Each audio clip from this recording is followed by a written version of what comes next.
오늘 말씀을 두 가지로 우리가 나누어서 말씀의 메시지를 우리가 함께 들을 수 있습니다. 첫 번째 부분은 마가복음 9장 38절에서 41절까지입니다. 이 부분을 통해서는 하나님이 주시는 말씀의 주제는 바로 뭐냐면 예수 그리스도의 이름이라고 하는 주제를 다루고 있습니다.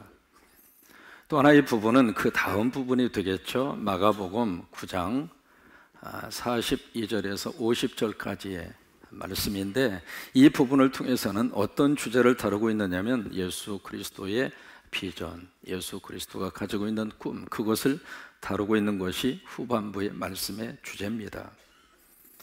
그 전반부의 말씀을 들여다보시면은 마가 9장 38절에서 41절까지 예수님의 이름이라고 하는 말이 우리말 번역에는 두 번 나옵니다만은 원어 성경을 들어가서 보고 영어 성경을 들여다보면 예수님의 이름이라고 하는 단어가 세 번 나옵니다.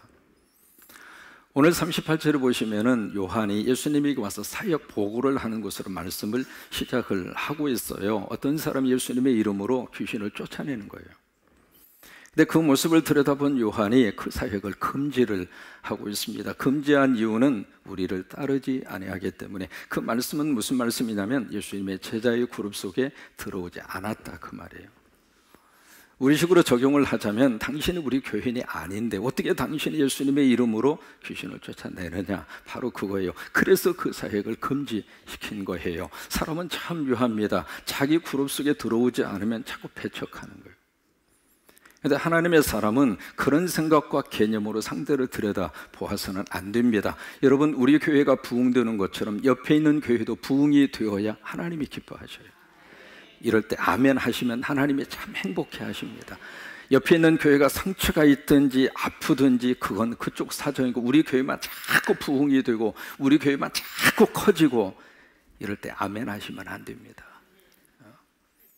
이 하나님의 마음은 우리 교회도 부흥되고 그쪽 교회도 부흥이 되고, 그래서 꼭 우리 교회 멤버이어야만 된다라고 하는 편협된 생각에서 벗어나기를 하나님이 원하시는 거예요. 그러니까 예수님의 제자의 그룹 속에 들어오지 않았기 때문에 예수님의 이름으로 귀신을 쫓아내는 그 사역을 금지했다고 하는 그 보고를 예수님이 들으시고 39절에 보시면 금하지 말라. 그래서 예수님의 이름으로 여기에 능력을 행하고, 의탁이라는 단어를 쓰고 있습니다만은 영어본에 보시면 in my name, 예수님의 이름으로, 거기에서 능력을 행하고, 그 능력이라고 하는 것은 영어로 미러클, 기적이에요. 기적을 행하는 그 사람들이 그 기적을 행한 다음에 곧바로 돌아서서 나를 반대할 사람이 아무도 없다. 그러면서 41절 말씀에 또 하나 너무 귀한 말씀을 예수님이 우리에게 해주시고 있습니다. 41절에 보시면은 누구든지 너희가 그리스도에게 속한 자라 하여, 여기에 그리스도에게 속한 자, 그것이 belong to the Jesus Christ, 그것이 바로 영어로 말하면 크리스찬이에요. 그리스도인이라고 하는 뜻이에요. 그리스도인이라고 하는 말의 뜻은 내가 예수님에게 속했다, 그 말입니다. 따라서 한번 해보세요. 그리스도인이란 그리스도에게 속한 자이다. 그리스도에게 속한 자가 바로 크리스찬이라고 하는 말의 뜻이에요. 그러니까 여기 41절 말씀에 누구든지 너희가 그리스도에게 속한 자, 다시 말해서 성도, 크리스찬이라고 하는 그것 때문에 물 한 그릇이라도 주면, 그런데 거기에 물 한 그릇이라도 주면 바로 그 부분에 하나의 말씀을 삽입을 해야 되는데, 물 한 그릇이라도 예수님의 이름으로 주면, 그냥 주는 게 아닙니다. 물 한 그릇이라고 하는 사소한 일이잖아요. 평범한 일이잖아요. 누구든지 할 수 있는 일이잖아요. 근데 그것을 어떻게 하느냐? 누구 이름으로? 그게 누구 이름으로? 거기에 중요한 포인트가 있는 거예요. 예수님의 이름으로 주면 그 다음에 예수님이 너무 귀한 약속을 우리에게 해주시고 있습니다. 내가 그에게 상을 결코 잊지 않을 것이다. 그러면 보세요. 여기 지금 익명의 사람이 예수님의 이름으로 귀신을 쫓아내고, 익명의 사람이 그리스도에게 속한 자라고 하는 그 이유 때문에 예수님의 이름으로 지금 물 한 그릇을 지금 대접을 하고 있으면, 그것은 그 사람의 이름으로 주는 것이 아니라 예수님의 이름으로 주고 있다는 이야기는 내가 주는 것이 아니라 내 안에 계시는 누가 주는 거예요? 예수님이 주는 거예요. 여러분, 우리 교회와 우리 사회에게 그 기준과 그 영적 원리 하에서 하나님 앞에서 사명을 감당했으면 좋겠어요. 우리 교회가 세상을 향하여 구제를 하고 앞으로 더 많이 했으면 좋겠어요. 여러분, 아멘 하시면 참 좋겠어요. 우리 교회가 더 많이 했으면 좋겠어요. 우리 교회가 더 많이 했으면 좋겠어요. 이제 여러분들이 정말 땀 흘려서 벌어서 헌금한 그 헌금이 예수님의 이름으로 세상으로 더 많이 갔으면 좋겠어요. 적어도 우리 군산 성광교회는 개복동 3-1만 커버해서는 안 되는 교회입니다. 군산을 커버하고 목회를 해야 되고, 군산을 커버하고 이 교회가 하나님의 사역을 감당을 해야 하고, 근데 그런 사역을 감당할 때 내 이름이 아니라, 차상령의 이름이 아니라, 어느 개인의 이름이 아니라 누구 이름으로? 누구 이름으로? 예수님의 이름으로. 예수님의 이름으로 기적을 행하면 그 기적을 행하는 주체가 내가 아니라 예수님이 되는 것이고, 예수님의 이름으로 구제하고 예수님의 이름으로 물 한 그릇을 대접을 하면 내가 주는 것이 아니라 누가 주는 거예요? 그러니까 예수님이 그 상을 잃지 않으리라 그러신 거예요. 여러분, 예수 그리스도의 이름 속에 너무 귀한 능력이 있습니다. 어떤 능력이 이 예수 그리스도의 이름 속에 들어있을까? 첫째로 치유의 능력이 있습니다. 사도행전 3장 16절을 보시면 베드로가 솔로몬 행각에서 설교한 설교의 한 본문의 내용입니다. 거기에 보시면 그 이름을 믿음으로, 그 이름이 누구 이름이에요? 예수 이름이죠. 예수님의 이름을 믿음으로 그 이름이, 예수님의 이름이 너희가 보고 아는 이 사람을 성하게 했다. 그 사람이 바로 누구냐면 태어나면서부터 안진뱅이가 된 선천성 장애우입니다. 이 사람이 다 그 날마다 성전 묘문에 앉아서 구걸을 하고 있었잖아요. 근데 그 순간에 베드로와 요한이 제9시 기도하기 시작하다가 그 사람을 본 거예요. 그 사람을 보고 나서 사도행전 3장 6절에 보시면 은과 금은 내게 없거니와 그러나 나에게 있는 것이 있다. 저는 그것이 초대교회와 초대교회 성도들의 영적 자존심이었어요. 세상적인 은과 금은 없었지만, 세상적으로 내놓을 그런 물질적인 것은 가지고 있지 않았지만, 그것이 그러나 그 당시의 교회와 성도들의 경제적인 상황이었어요. 그러나 but what I have, 그러나 내가 가지고 있는 것이 있다.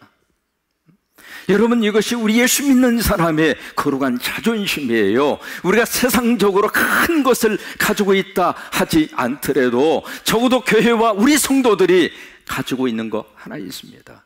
그것이 바로 무엇일까? 그것을 내가 너희에게 주노라. 그것이 바로 뭐냐면 In the name of Jesus Christ, 예수 그리스도의 이름이라고 하는 거예요. 여러분, 우리 교회 속에 예수님의 이름만은 놓치지 않았으면 좋겠어요. 우리 교회가 자랑할 수 있는 것은 무슨 사이즈를 자랑을 하고 선교를 자랑하고 그런 걸 자랑할 수 있는 것이 아니라, 우리가 정말 세상 앞에 자랑할 수 있는 것은 예수님의 이름이에요. 나에게 예수님의 이름이 있다. 세상적으로 좀 약하게 산다 하더라도, 세상적으로 조금 없이 산다 하더라도 적어도 내 마음과 영혼 속에 What I have, 내가 가지고 있는 것이 있다. In the name of Jesus Christ, 나 예수 그리스도의 이름을 가지고 있다. 그래서 그 이름으로 사도행전 3장 16절의 말씀 다시 한번 띄워줘 보세요. 그 이름을 믿음으로 이 사람이 성하게 하였나니, 뭐예요? 예수님의 이름 속에 치유의 능력이 있는 거예요. 그래서 예수 그리스도로 말미암아 난 그 믿음이 너희 모든 사람 앞에서 이와 같이 완전히 어떻게 했어요? 낫게 하였네. 여러분, 예수님의 이름으로 치유받을지어다. 예수님의 이름 속에 치유의 능력이 있는 거예요. 안수하면서 가끔 그런 생각합니다. 하나님, 참목사가 손 얹을 때마다 죽은 자가 살아나게 하여 주시옵시고, 그 다음에 장례식장 가서 장례식 집례하러 가서 예배 인도할 때 관뚜껑 열리게 하여 주시옵시고, 암으로 인해서 막 사경을 헤매는 분들이 가서 이렇게 안수할 때마다 암덩어리가 떠나가서 다 일어서게 하여 주시옵시고, 그렇게 이제 기도를 하는데 머릿속에, 야, 그러면 장례식장은 뭘 먹고 사냐? 또 하나 그 생각이, 그럼 병원은 뭘 먹고 사냐? 차상령의 이름 속에 능력은 하나도 없어요. 근데 예수님의 이름 속에 능력이 있어요. 그 이름 속에 능력이 있어요. 그래서 그 이름으로 기도하면 하나님의 섭리 가운데 병을 치료해 주시고 악한 영이 떠나가게 되고 치유의 역사가 나타나고 예수님의 이름으로 치유받을지어다. 오른손 들고 예수님의 이름으로 치유받을지어다. 아멘. 두 번째로 예수님의 이름 속에 어떤 능력이 담겨져 있는가? 바로 구원의 능력이 담겨 있습니다. 이것이 예수님 이름 속에 담겨있는 너무 귀한 하나님의 능력이에요. 그래서 예수라고 하는 그 이름 속에 구원이라고 하는 의미가 담겨져 있는 거예요. 마태복음 1장 21절 말씀, 예수님의 이름을 우리에게 소개하면서 그렇게 풀이를 해주고 있습니다. 아들을 낳으리니 그 이름을 예수라고 해라. 그런데 그 예수라고 하는 이름의 뜻이 어떤 뜻인가? 이는 그가 자기 백성을 저희 죄로부터 어떻게 할 사람? 구원할. 그래서 예수님의 이름을 의지하면 그 예수의 이름 속에 구원의 역사가 나타나게 된다고 하는 거예요. 예수라고 하는 이름 속에 바로 구원이 있어요. 사도행전 2장 21절의 말씀을 보시더라도 거기서도 마찬가지입니다. 예수라고 하는 이름 속에 뭐가 있는가? 구원이 있어요. 다른 곳으로는 구원받을 수 있는 길이 없습니다.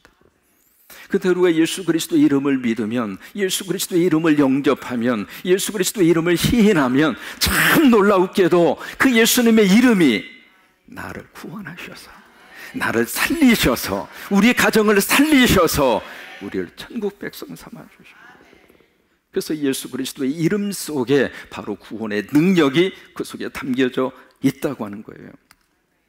세 번째로 예수 그리스도의 이름 속에 어떤 능력이 담겨져 있는가? 바로 기도 응답의 능력이 예수 그리스도의 이름 속에 담겨져 있어요. 요한복음 14장 14절의 말씀에 보시면 우리가 하나님 앞에 기도하는데 누구 이름으로 구하느냐면 내 이름으로. 그 내 이름은 누구 이름이에요? 예수님의 이름. 그러니까 예수님의 이름으로 무엇이든지 누구에게 구하는가? 주님에게 구하는 거예요. 다른 사람에게 구하는 거 아닙니다. 기도는 철저하게 예수님의 이름으로 하나님께 구하는 거예요. 그러면 그 기도를 받으시고 누가 시행을 하시는가? 내가 시행하리라. 하나님이 움직이시겠다 그 말이에요. 자녀들을 위해서 기도하면 하나님이 그 자녀를 위해서 하나님이 움직이세요. 우리 자녀가 어느 곳에 있든지 우리가 이 재단에서 엎드려 기도하면은 자녀가 있는 곳에 하나님이 역사하셔서 하나님이 도우셔서 얽혀있는 문제를 풀어주시고 자녀들의 길을 열어주시고 하나님이 보호하시고. 요한복음 16장 24절의 말씀, 그 말씀도 우리에게 그렇게 말씀을 하세요. 지금까지 너희가 내 이름으로 아무것도 구하지 아니하였으나 그 다음에 구하라. 누구 이름으로? 예수님의 이름으로. 그러면 받으리니 너희 기쁨이 충만하리라. 여러분, 예수님의 이름 속에 뭐가 있는가? 기도 응답의 능력이 있어요. 네 번째로 예수님의 이름 속에 어떤 능력이 있는가? 죄 사함의 능력이 있습니다. 그래서 요한일서에 보시면 요한일서 2장 12절의 말씀입니다. 자녀들아, 내가 너희에게 쓰는 것은 너희 죄가 누구 이름으로? 예수님의 이름으로. 예수님의 이름으로 말미암아 사함을 얻을 것이요. 여러분, 내가 지은 모든 죄 주님의 이름 의지하면 주님의 이름이 우리 죄를 다 씻으셔서 가슴에 있는 상처도 예수님의 이름으로 씻어주시고 눈물 나게 했던 과거의 쓰라린 아픔도 예수님의 이름으로 다 씻어주시고 사람마다 마음속에 너무 견딜 수 없는 가슴앓이와 고통과 눈물이 가슴 속에 있어요. 그것이 바로 고슴도치 딜레마입니다. 혼자 사는 사람이 이루어서 못 살잖아요. 누군가 의지하고 살아야 돼. 그래서 의지할 대상을 향하여 찾아가는데 고슴도치 거기에 가시가 있잖아요. 근데 가시가 있는데 그 가시 때문에 서로 의지하는 순간에 내가 상대를 찌르고 상대는 나를 찌르고, 이것이 우리 현대인들이 가지고 있는 고슴도치 딜레마예요. 그렇다고 혼자 살 수는 없고 혼자서 외롭고 고독하게 그렇게 살 수는 없고 누군가가 필요한데 가까이 하면 가까이 할수록 나도 찌르고 상대도 나를 찌르고. 그 가시를 무엇으로 우리가 해결할 수 있는가? 예수님의 이름밖에 없어요. 예수님의 이름 의지하면 예수님의 이름의 능력이 내 가시를 다 제거시켜 주시고 내 눈물을 제거시켜 주시고. 자, 보세요. 정리합니다. 예수 그리스도의 이름, 그 이름 속에 네 가지의 능력이 있습니다. 첫째로 무슨 능력? 치유의 능력. 두 번째는 크게 할수록 크게 은혜가 임한다 생각하고, 다시 예수님의 이름 속에 어떤 능력? 두 번째로, 세 번째로, 네 번째로. 이게 첫 번째 단락을 통해서 주시는 예수님의 메시지예요. 두 번째로 마가복음 9장 42절에서 50절까지 주시고 있는 말씀의 주제는 예수님의 비전, 예수님의 꿈이에요. 42절에 보시면은 이렇게 말씀을 시작을 합니다. 또 누구든지 나를 믿는 이 작은 다들 중에 하나라도, 어떻게 하면, 그 단어 실족이라고 하는 단어를 이 부분에 있어서는 정확하게 이해를 하셔야 돼요. 이 실족이라고 하는 말을 그 다음에 43절, 45절, 47절에 보시면 이 말씀을 예수님이 어떻게 해석을 하셨느냐면 범죄하게 하거든이라고 하는 말로 예수님이 재해석을 하십니다. 그러니까 여기 실족이라고 하는 말은 무슨 말이냐면 범죄하게 하거든.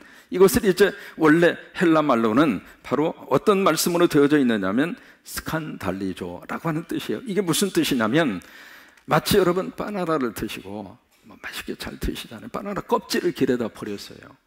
마침 지나가는 사람이 그 바나나 껍질을 잘못 밟았어요. 그러면 어떻게 되느냐면 미끄러진단 말이에요. 그런 것처럼 이 실족이라고 하는 말은 이렇게 잘 걷던 사람, 이렇게 잘 이렇게 지금 지나가는 사람이 어떤 그 넘어지게 하는 요인을 주어서 그로 하여금 죄를 범하게 하는 것, 그것을 성경에서는 실족이라고 하는 거예요. 그래서 넘어지게 하고 죄를 범하게 해서 지금 믿음의 자리에서 떠나가게 하고 교회 생활 하지 못하도록 그 사람을 몰아내고, 그런 어떤 행위, 그런 어떤 행동을 성경에서는 스칸달리죠, 바로 실족이라고 하는 거예요. 근데 여기 실족하는데 누구를 실족하게 하는가? 42절에 보시면 나를 믿는, 예수 믿는 사람이에요. 세상 사람 실족하게 하는 것을 말하는 게 아닙니다. 나를 믿는 이 작은 자들, 옛날 번역에서는 소자라 그랬어요. 예수 믿기 위해서 저렇게 교회를 나온 분들이 계시거든요. 어떻게 보면은 처음 이제 예수 믿고 우리 교회에 나오신 새가족이 될 수도 있고, 영아부에 속한 어린아이가 될 수도 있고, 이제 믿음에 대해서 이렇게 큰 어떤 기초가 형성이 되어져 있지 않는 그런 분들이 어떤 의미에서 작은 자들이라고 지금 표현을 하고 있거든요. 근데 그분들이 교회에 오셨는데 내가 그를 넘어지게 한단 말이에요. 내가 그를 실족하게 한단 말이에요. 그렇게 만약에 그런 행동을 만약에 하게 된다면 그 다음에 어떤 말씀을 주시고 있느냐면 차라리 그런 일을 만약에 자행한다면 차라리 연자 맷돌을 그 목에 메고 바다에 빠져라 이 말이에요. 여러분, 여기 연자 맷돌, 괜히 이 말씀대로 연자 사물을 붙잡고 바다에 뛰어가거나 그렇게 생각하지 마시고, 여기 연자 맷돌은 지금도 가버나움에 가서 보시면은요, 예수님 당시에 쓰던 연자 맷돌이 그대로 있습니다. 저게 바로 위에 있는 게 연자 맷돌이에요. 저 맷돌의 무게가 얼마나 크겠어요? 얼마나 무겁겠어요? 만약에 실족하는 자가 있다면 차라리 저 돌 목에 메고 바다에 빠져 죽어라 그 말이에요. 왜 이렇게 무서운 말씀을 예수님이 우리에게 해주시고 있을까? 이유가 있습니다. 여러분 보세요. 실족하게 한다는 이야기는 죄를 범하게 하잖아요. 죄를 범하게 하면 그 사람이 어디로 빠져 들어갈까요? 죄를 범하는 사람이 가는 곳이 어디예요? 지옥이잖아요. 그러면 계속해서 실족이라고 하는 것은 내가 나를 실족시킬 수도 있고 내가 남을 실족시킬 수도 있어요. 내가 나에 대해서 실족을 해요. 그래서 열심히 내고 영적 생활을 하다가 내가 나에 대해서 실족해서 자꾸 멀어지는 경우들이 있잖아요. 또 내가 남을 실족하게 할 수도 있고 남이 나를 실족시킬 수도 있고요. 근데 만약에 그렇게 되면 내 안에 계시는 예수님이 자꾸 어떻게 되는가? 미끄러진다 그 말이에요. 내 안에 계시는 예수님이 자꾸 부정이 된다 그 말이에요. 그러면 예수님이 떠나면 마지막 결과는 지옥이란 말이에요. 그래서 살아서 계속 나도 지옥으로 가고 남도 지옥으로 보내고, 만약에 그런 삶을 사는 것보다 차라리 맷돌 메고 죽는 게 낫다 그 말이에요. 근데 그 다음 절에 보시면은 실족하게 하는 우리 신체적인 도구 세 가지를 말씀을 하고 계세요. 첫째가 손이고, 두 번째가 발이고, 세 번째가 눈이에요. 이것이 바로 우리를 실족하게 하는 도구로 쓰임을 받는 구체적인 신체의 세 가지 조항인데, 그것만 우리를 실족하는 게 아니거든요. 또 하나, 입도 그래요. 그런 경우에는 만약에 실족하게 한다면 잘라버리고, 찍어내버리고, 눈을 빼버리고. 근데 만약에 입을 적용시킨다면, 입이 나를 실족하게 하면 입을 어떻게 해야 될까? 그것도 참 고민입니다. 여러분, 이 말씀 속에서 보면은 어떻게 두려운 말씀이거든요. 근데 그 말씀을 우리에게 주시면서, 그랬을 때 만약에 손이 너를 범죄하게 하고 실족하게 해서 손 때문에 지옥 가게 생겼으면 손 잘라버려요. 근데 여러분, 손 자른다고 해서 죄를 더 이상 안 짓습니까? 어떤 분이 도박에 완전히 중독이 돼서 아무리 애를 써도 안 돼요. 이분이 하다 안 돼서 손을 작두에 놓고 잘라버렸어요. 손이 없어서 더 이상 도박을 못 하잖아요. 근데 몇 개월 지난 다음에 보니까 발로 하고 있어. 여기 강하게 말씀하시는 예수님의 본 마음이 있습니다. 예수님의 절박한 심정이 여기에 담겨져 있어요. 무슨 얘기냐면, 그런 희생을 치르면서 가지래도 가야 할 곳은 천국이다, 이 말이에요. 그런 아픔과 고통을 치르면서까지라도 지옥은 가지 말라, 그 말이에요. 어떤 일이 있어도 지옥은 가지 말라, 그거예요. 어떤 일이 있어도 지옥을 보내지도 말고 가지도 말라, 그 말이에요. 따라서 한번 하세요. 어떤 일이 있어도, 크게 하시기 바랍니다. 어떤 일이 있어도 지옥은 가지도 말고 보내지도 말라. 그렇게 인정하시면 아멘. 여러분, 지옥이 어떤 장소인가 오늘 예수님의 세 가지로 본문에서 말씀을 하고 계세요. 43절에 보시면 지옥, 곧 꺼지지 않는 불에 들어가는, 그냥 불이 아닙니다. 지옥이 지금 완전히 보수공사를 하고 있답니다. 왜 그런가 싶었더니 한국 사람 때문에. 왜 한국 사람은 지옥 보수공사를 하는가? 불가마에서 너무 잘 참고 인내하니까 불가마보다 더 뜨거운 불을 데피느라고 지옥 보수공사를 하고 있다고 그러는데, 그거하고 비교할 바가 안 돼요. 48절에 보시면 지옥이 어떤 장소인가 예수님이 말씀하시잖아요. 거기에서는 구더기도 죽지 않고, 구더기는 웜이에요, 벌레예요. 벌레도 죽지 않는다. 여러분, 죽음이 없는 영원한 고통, 그게 지옥이라, 그 말이에요. 그 다음에 여기 49절에 보시면 사람마다 불로써 소금치듯 함을 받으리라. 뭐냐면 will be salt with fire, 불 속에 있는 소금이라, 그 말이에요. 달구어진 그 프라이팬에 소금을 갖다가 놓았다고 생각해 보세요. 그게 지옥이라, 그 말이에요. 여러분, 천국과 지옥에 대해서 누가 말씀을 하셨는가? 성인 군자가 말씀한 게 아닙니다. 하나님의 아들 예수님이 천국과 지옥을 말씀하셨어요. 죽으면 다 끝이다, 속지 마세요. 엄마 뱃속에 10개월 동안 있다가 때가 돼서 하나님이 보내서 나와보니까 한국이었잖아요. 엄마 뱃속에 있을 때 한국에 있는 줄 알았던 분 손 들어보세요. 태어나 보니까 한국이잖아요.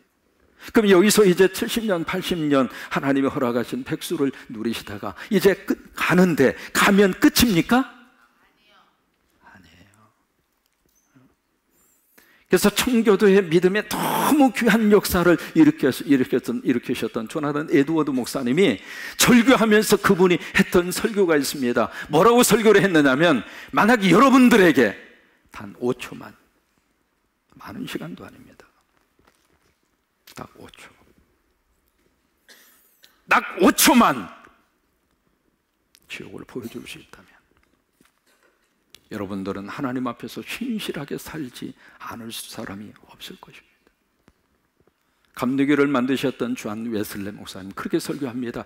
가장 효과적인 설교는 지옥을 설명하는 것이다. 여러분, 성경에 왜 그렇게 많이 천국과 지옥에 대한 말씀을 우리에게 해주시고 있는 것인가? 이게 예수님의 심정이라, 그 말이에요. 오늘 말씀을 우리가 읽으면서 이렇게 끔찍하게 예수님이 말씀하신 이유가 무엇인가? 어떤 일이 있어도 혀를 깨물고 나서라도 천국은 가라, 그 말이에요. 세상 살면서 힘들고 아픈 일들이 한두 가지입니까? 부부쟁으로 서로 살면서 사랑하고 살아야 되는데 사랑하고 살기보다는 서로 그냥 짧아간 인생을 살면서도 우리 삶에 우여곡절이 너무 많잖아요. 그렇게 인생 살고 인생 끝낸다는 것은 너무 억울하잖아요. 이 세상 너머에 하나님이 허락하시는 너무 좋은 세상이 있어요. 그런데 그 천국과 지옥을 언제 결정을 하는가? 이 땅에 살았을 때. 그게 누가복음 16장의 말씀이에요. 이 땅에 살아있을 때 천국과 지옥이 결정되는 거예요. 무엇으로 결정을 하는가? 바로 이걸로 결정을 하는 거예요. 예수님의 이름을 믿으면 천국 가는 거고, 잘 믿든 못 믿든 그건 하나님이 알아서 판단할 문제입니다. 우리 스스로가 큰 이야기할 문제가 아닙니다.